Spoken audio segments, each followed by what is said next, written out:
ఇంతటి సక్సెస్ని ఇచ్చిన ఫస్ట్ మా అనిల్కి థ్యాంక్ యూ వెరీ మచ్.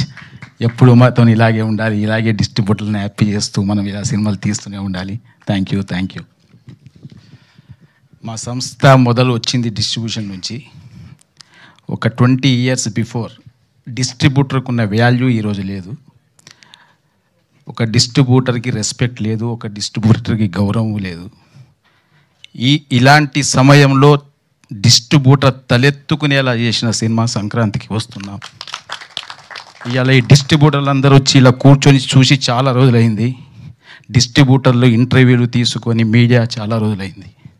ఒకప్పుడు స్టార్టింగ్ ఒక 15-20 సంవత్సరాల క్రితం ప్రతి డిస్ట్రిబ్యూటర్ దగ్గరకు వచ్చి ఇంటర్వ్యూలు తీసుకునేవాళ్ళు.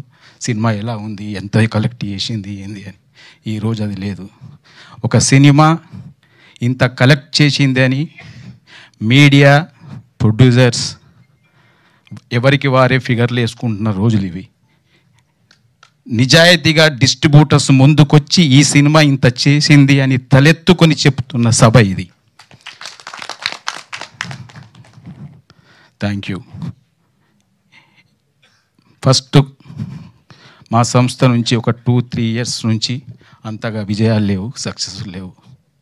కానీ మీతోనే ఉన్నాం, మీతోనే ఉంటాం అని మాతోనే కష్టాల్లో సుఖాల్లో ఉన్న మా ఎల్వీఆర్ గారు, మా హరి, మా శోభన్, వీళ్ళంతా ఇప్పుడు కొత్తగా వచ్చిన డిస్ట్రిబ్యూటర్స్ ఈ సినిమాతోనే. కానీ వీళ్ళు మాత్రం మాతో 20 yearsగా ట్రావెల్ అవుతూనే ఉన్నారు. కష్టాల్లో ఉన్నారు, సక్సెస్లో ఉన్నారు. మేము బాధలు పడుతూ ఉంటే వాళ్ళు బాధలు పడ్డారు, అయినా మమ్మల్ని వదులుకోలేదు. ఈ మధ్య కాలంలో చాలామంది మాతో వచ్చారు, సక్సెస్ లేక మమ్మల్ని వదిలి వెళ్ళారు. కానీ వీళ్ళు మాత్రం వెళ్ళలేదు, ఇలాగే ఉన్నారు. Thank you very much. మిమ్మల్ని ఎప్పుడు మేము హత్తుకొనే ఉంటాం. మేము ఇండస్ట్రీలో ఉన్నన్ని రోజులు మిమ్మల్ని వదులుకోం, మేముతో దూరం కాం. Thank you very much. Thank you sir, thank you so much sir. ఆ తర్వాత మా దిల్ రాజు గారిని మాట్లాడవలసిందిగా రిక్వెస్ట్ చేస్తాం.